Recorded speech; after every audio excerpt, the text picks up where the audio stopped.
रंका के पिंडरा में कथित अवैध क्रशर संचालन का मामला विधानसभा में उठाऊंगा, सत्येंद्र नाथ तिवारी।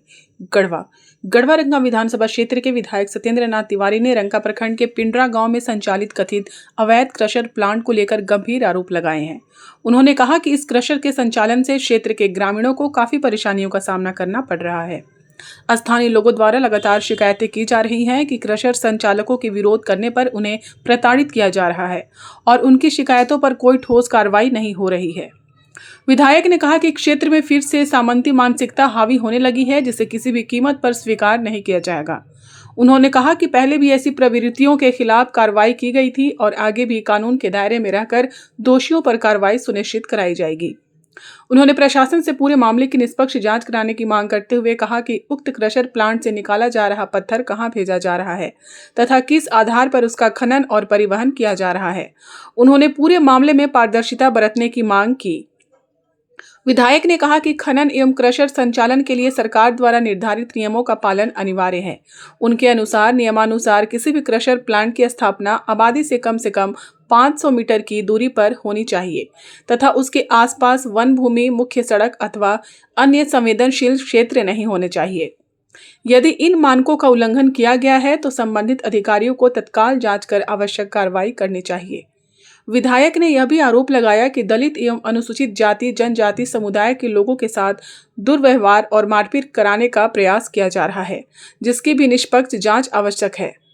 सत्येंद्र नाथ तिवारी ने कहा कि यह मामला जनहित से जुड़ा हुआ है। यदि प्रशासन समय रहते उचित कार्रवाई नहीं करता है तो वह इस मुद्दे को झारखंड विधानसभा में प्रमुखता से उठाएंगे। मौके पर काफी संख्या में ग्रामीण जनता एवं जनप्रतिनिधि लोग मौजूद थे।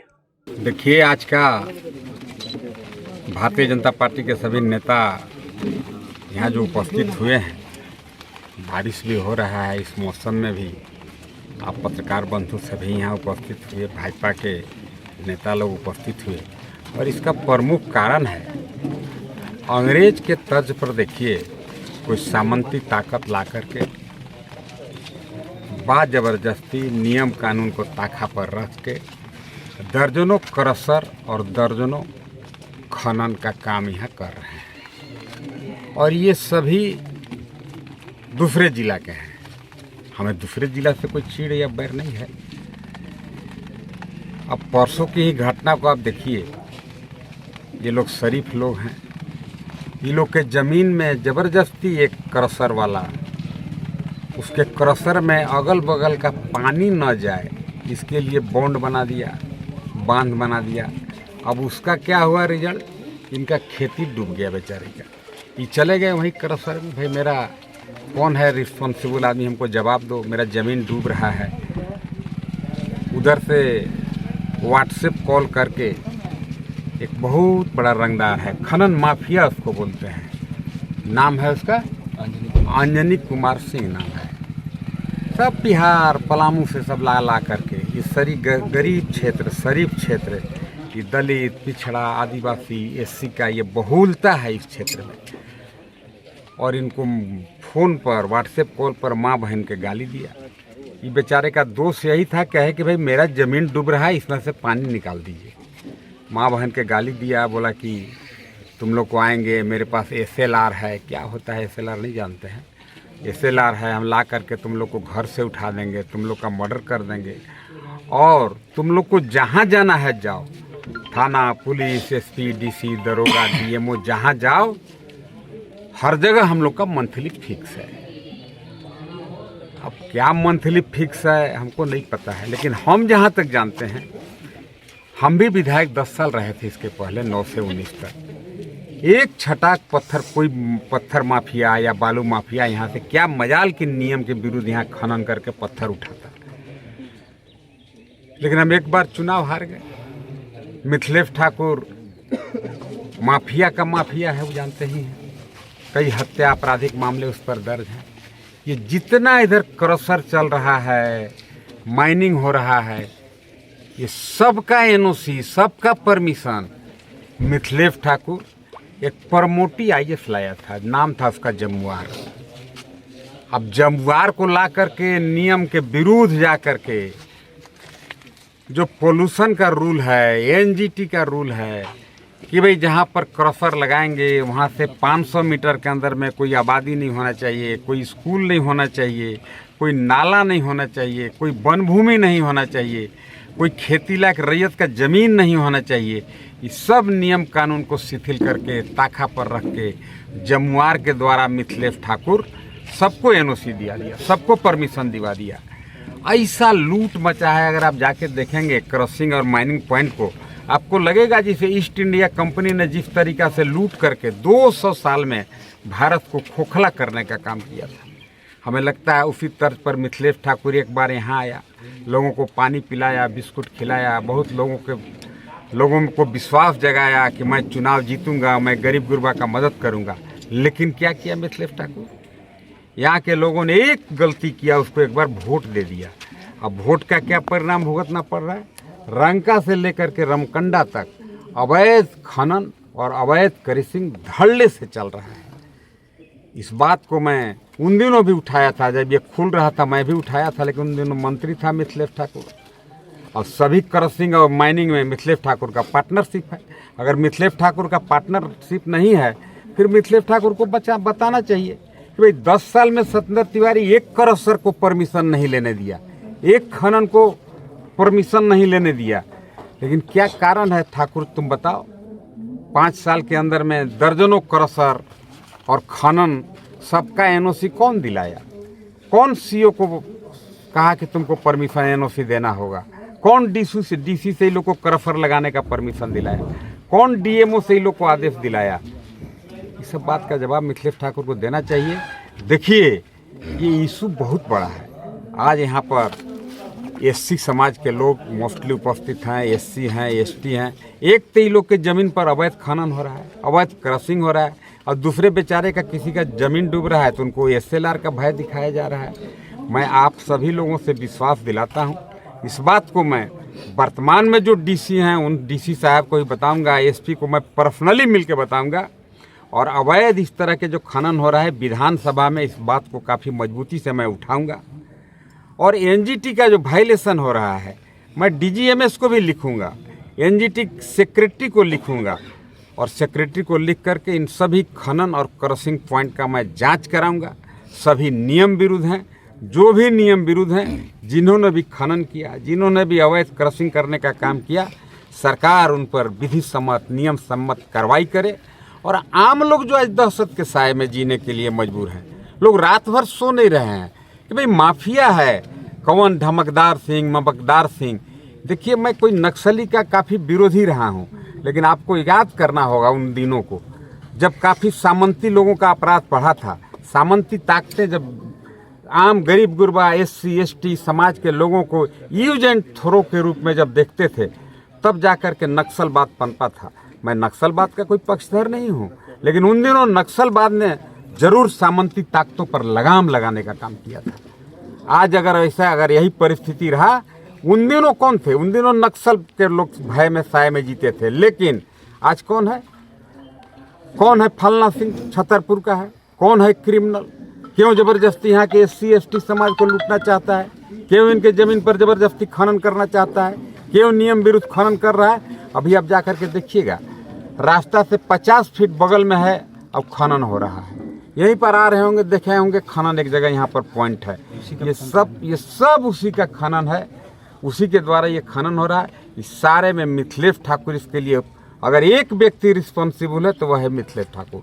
मिथिलेश ठाकुर को जवाब देना चाहिए कि तुम क्रशर का लाइसेंस दिला दिया, खनन का लाइसेंस दिला दिया। आज एससी समाज के नौजवान को माँ बहन के गाली, कौन सिंह है जी, अंजनी सिंह गाली दिया।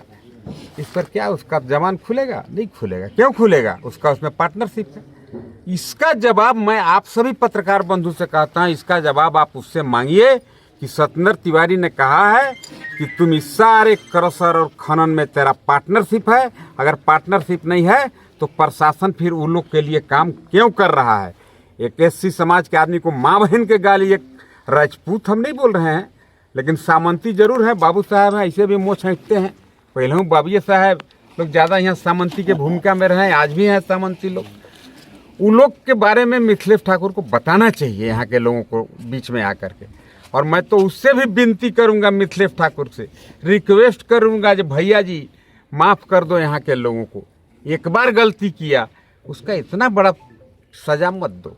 मैं उससे भी कहूँगा कि कानून से खिलवाड़ मत कराओ, यहाँ के लोगों का ज़मीन मत लुटवाओ, ज़बरदस्ती खनन मत कराओ। आपको मालूम है जब यहाँ से लोग खनन करके पत्थर लूट करके चले जाएंगे, बड़ा बड़ा तालाब बन जाएगा, 20 फुरसा 30 फुरसा गढ़ा तालाब बन जाएगा, उसमें मच्छर रहेगा, डेंगू फैलेगा, यहाँ के लोगों का जीना दुभर हो जाएगा, क्या होगा फिर उसका। इसलिए मैं तो सरकार से निवेदन करूंगा, सरकार इन सभी करसर और सभी खनन को अविलंब बंद करे, स्थगित करे और एक जांच कमेटी बना करके जांच करके इन पर कानूनी कार्रवाई करे। मैं अभी भी चुनौती के साथ कहता हूं, मैं इसको जरूर ऊपर स्तर से इंक्वायरी करा करके जो भी दोषी हैं और एनजीटी का वायलेशन हो रहा है उन पर कठोरतम कार्रवाई करवाने का काम करूंगा। लेकिन प्रशासन को भी मैं निवेदन करता हूं, किसी एक एससी समाज को माँ बहन के गाली दे रहा है वो बाबू साहब, बोलता है एसएलआर से मार देंगे, रंगदार है, लोग रात भर जगे हुए हैं। एक बेचारे साथी का किडनी में प्रॉब्लम हो गया, बेचारे डायलिसिस पर हैं, उनका किडनी फेल हो जाएगा, उनका हार्ट अटैक हो जाएगा, कौन इसके लिए जिम्मा लेगा। अब प्रशासन उसी के पक्ष में बात कर रहा है, बोलता है कि तुम लोग वहाँ करसर में गया था लेभी लेने, गरीब खैला बिन मर रहा है, गरीब भी लाठी नहीं है लड़ेला, और एक तरफ धमकदार सिंह है, फलना सिंह है, और ये लोग गरीब जा करके उसका करसर पर रंगदारी कर रहा है। नहीं, प्रशासन का भी ऐसा बेतुका और बेहुदा बयान से प्रशासन को बचना चाहिए। मैं प्रशासन को भी कहता हूँ, मैं ईंट से ईंट बजाने का काम करूँगा, एसपी से, डीसी से, डीएमओ से मैं बात करूँगा। कुछ दिन पहले की घटना है, यहीं के एक साथी कहा कि भाई एक आदमी का क्रॉसिंग का लाइसेंस खत्म हो गया और ज़बरदस्ती क्रॉसिंग कर रहा है, करोड़ों करोड़ रुपया का अवैध वहाँ पर क्रॉसिंग करके बेचने का काम करता था। मैंने डीएमओ को कहा कार्रवाई करने के लिए, तो जहाँ 7 करोड़ रुपया पेनाल्टी होना चाहिए था तहाँ 7 लाख कर दिया, ऊँट के मुँह में जीरा। अब जवान रमकदार सिंह है कि धमकदार सिंह है जिसका क्रशर था, वो बम बम कर रहा है, जाने तो यहाँ कई करोड़ के गिट्टी चोरा रहे हैं और हमको फाइन हो रहा है 7 लाख। तो डीएमओ को भी बचना चाहिए, तो नौकरी बड़ी मुश्किल से मिलता है और नौकरी जाएगा। विधानसभा में इस बात को मैं काफ़ी मजबूती से उठाऊंगा। और कौन सिंह में नामे भुला जाते हैं, अंजनी सिंह, और वो कौन तारा कंस्ट्रक्शन की क्या है, विजय तारा, ये लोग का जो जब दबंगई है, ये दबंगई हम लोग सहन नहीं करेंगे। मैं गांव वाले के साथ बैठ करके यही बात करने के लिए जहाँ आया हूँ, उन पर कार्रवाई करवाऊंगा और इनको न्याय दिलाऊंगा।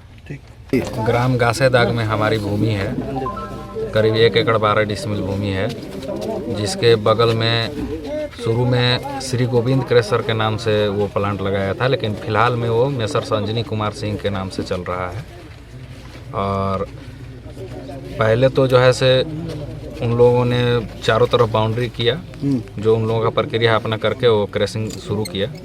लेकिन हम उस समय उन लोगों से मांग किए कि भाई, गए उन लोग से बात करने, और मेरे फादर भी गए, पिताजी, और जा कर के मतलब बोले कि भाई इस तरह बगल में जो है सर क्रेशर आप चलाइएगा तो डस्ट होगा, चाहे प्रदूषण होगा, तो भाई हमारा खेती की भूमि है उसमें नुकसान होगा।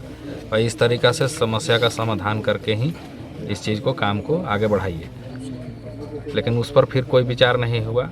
फिलहाल अभी जो है से उन लोगों ने हमारा खेत का जो प्राकृतिक पानी का बहाव है उसको जो है से बांध से ऊंचा कर दिया है, अपने प्लांट के अंदर भर करके ऊंचा कर दिया है। और ऊंचा करने से जो है से हमारा खेत में जो है सभी बरसात में जो है से पानी डूब गया। उसके बाद जो है से अब तो पानी लग गया है, तो उस पर हम कुछ टाड़ का खेती नहीं कर सकते हैं। तो इस संबंध में जो है से 19 तारीख को हमारे पिताजी और मेरे चाचा लोग सब मिल कर के हम लोग गए वहाँ पर, 1-2 लोग गांव के लोग भी थे, गए वहाँ पर और उन लोग से पूछे कि भाई आपका कोई इंचार्ज या जो जिम्मेवार व्यक्ति होंगे उनसे भेंट कराइए, हम लोग कुछ बात करना है। जब स्टाफ लोग से बात हुई तो उन लोगों ने कहा कि नहीं, उन लोग हैं नहीं अभी, से मोबाइल से फ़ोन पर बात कीजिए। फ़ोन पर बात एक जो वहाँ पर अभी देख रेख करता है उनसे बात कराया, तो उन्होंने कहा कि अच्छा ठीक है, 2 दिन का समय हम लेते हैं, आप लोगों के मामले का निवारण करेंगे। तो हम लोग वहाँ से चलने का प्रयास किए। तो चलते चलते बाहर आने ही वाले थे, तभी एक स्टाफ जो है से व्हाट्सएप कॉल पर एक मोबाइल से हमारे पिताजी से भी बात कराया, हम लोग भी सामने थे, तो लगभग सब लोग थे। तो बात कराया तो उसमें से बोला कि कौन है कहाँ के काहे तुम लोग आ गया यहाँ पर। तो हम लोग बताया कि इस तरीका का मामला है, आपको यहाँ सामने आकर के बात करना चाहिए और मामला का निवारण करना चाहिए। पानी हमारा खेत में है, उसको निकालिए, क्षतिपूर्ति नहीं तो क्षतिपूर्ति कीजिए, चाहे जो भी जैसे भी बने यहाँ सामने आकर के बात करें। तो उन्होंने कहा कि तुम किससे बात कर रहे हो, तुम लोग को पता है, तुम लोग जो है से अभी तुम लोग को पता नहीं है, हम नहीं जान रहे हैं, तुम लोग जो है से डीसी को डीएमओ को कहाँ नहीं तुम लोगों ने आवेदन दिया इस मामले के लिए, लेकिन कहीं कुछ नहीं हो कर पाया, तुम लोग मेरा कुछ नहीं उखाड़ पाएगा। अब तुम लोग जो है से बहुत ज़्यादा ये हो गया, तुम लोग जो है से यहाँ पर आकर के जो है से ये हमारे अति पर काम में व्यवधान कर रहे हो। हम लोग कोई व्यवधान नहीं कर रहे हैं, हम लोग सिर्फ शांतिपूर्वक बात करके इस मामले को हल निकालना चाह रहे हैं। लेकिन उधर से जो है से इसके बाद जो है से कहा गया कि तुम लोग बता देते हैं, तुम लोग जो है से बहुत जो है से उड़ रहे हो और जान से मार देंगे। हमारे पास ये SLR राइफल वगैरह है, जो भी है उनके पास, इस तरीक़ा से बताएं। और जो है से मेरे पिताजी जो है से हार्ट और किडनी के पेशेंट हैं, तो ये जो है से घर से उठा लेने की धमकी दिए कि जहाँ पाएंगे तहाँ से उठा लेंगे, तुम लोग को अभी पता नहीं है, होश नहीं है।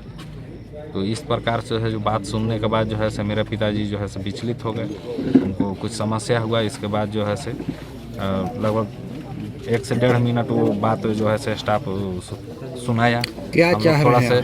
हम ये चाह रहे हैं कि हमारा जो वहाँ पर समस्या है, उस समस्या का समाधान हो, और जो जिस तरीक़ा से वो धमकी और इस तरीक़ा से जान से मारने से और गाली गलौज जो किए हैं, जो गाली गलौज किए हैं और जान से मारने, घर से उठा लेने का जो धमकी दिए हैं, उसके लिए वो जो है से उन पर कार्रवाई होना चाहिए।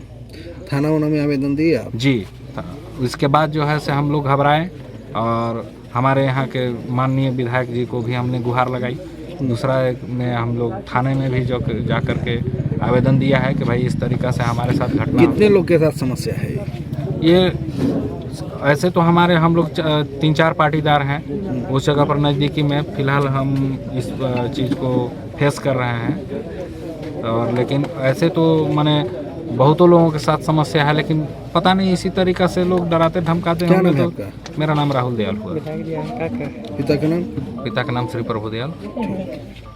और इसी तरीक़ा से करते होंगे तो भाई सब नहीं कर पाते हैं। हम लोग यहाँ पर जो है से दलित SC समाज से आते हैं, और इस तरीक़ा से किया जा रहा है। हम लोग कहाँ जाएंगे, क्या करेंगे? हमारे भूमि पर जब अतिक्रमण किया जाएगा, हमको खेती नहीं करने दिया जाएगा, और मान लीजिए कि प्रदूषण किया जाएगा, तो उस तरीक़ा से जो है से हमारा कोई भी मतलब सब हमारा जो है से काम सब चौपट हो जाएगा।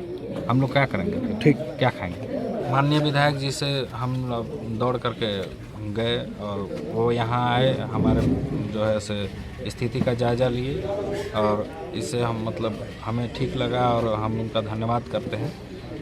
लेकिन हम इनसे अब भी दोबारा भी अभी भी गुहार लगा रहे हैं कि हमें न्याय दिलाएं। इस मामले में जो भी हो उसी को न्यायोचित कार्रवाई हो, प्रशासन शासन के द्वारा इनके माध्यम से जो भी हो सकता है वो कार्रवाई करें। हम लोग जहाँ पिंडरा के निवासी हैं, और हम लोगों का घर से मात्र 150 से 200 फीट की दूरी पर बाबा बैजनाथ स्टोन वर्कर का खनन होता है, और जब वहाँ पे विस्फोट होता है तो वहाँ से जो पत्थर का टुकड़ा होता है सर, वो इतना तीव्र गति से आता है कि जो कच्चा का मकान होता है खपड़ों को तोड़ देता है। पक्का का घर का जो विस्फोट जमीन के अंदर से करता है, तो जो अंदर पूरा कंपन होने की वजह से सर घर में पूरा कंपन होता है। बाहर बच्चे खेलते रहते हैं, पत्थर कब आके किस पे गिर जाए हमेशा जान का खतरा बना हुआ है सर। और ऐसा कई बार हुआ है। हम ग्रामवासियों को बार बार निवेदन करने के बावजूद भी वो माइंस अभी तक पूर्ण रूप से बंद नहीं हुआ है। पिछले कुछ दिनों की पहले की घटना है, ऐसे ही विस्फोट बिना कोई सुरक्षा मापदंडों के अनुसार से मुख्य सड़क से मतलब किनारे पे लगा हुआ है। उसी सड़क से स्कूल बच्चे भी आना जाना करते हैं। आपको वहाँ से आधा किलोमीटर की दूरी पर टीम वगैरह आप लोग भी जान रहे होंगे। बुधवार को पूरा यातायात आना जाना रहता है गाड़ी मोटर वाहनों का, कब वो कंपनी विस्फोट कर दे, कोई बैरिकेटिंग नहीं, कोई सुरक्षा मापदंड नहीं। आप जाके देखेंगे इतना बड़े बड़े गड्ढे वहाँ क्या पे बने चाह हुए रहे हैं? हम चाहते हैं सर सरकार से और सभी प्रशासनिक अधिकारियों से, हमारे विधायक श्री सत्येंद्र नाथ तिवारी जी से उस माइंस को बंद कराने की कृपा करें सर। क्या नाम है आपका? मेरा नाम राकेश रंजन है सर। घर घर पिंडरा है। पिता का नाम? पिता का नाम श्री विनोद प्रसाद है। सिर्फ मैं ही नहीं, मेरे साथ सभी वहाँ पे पिंडरा के जनता लोग हैं सर, सभी लोग त्रस्त हैं। आप लोग एक बार खुद वहाँ पे जाके देख सकते हैं।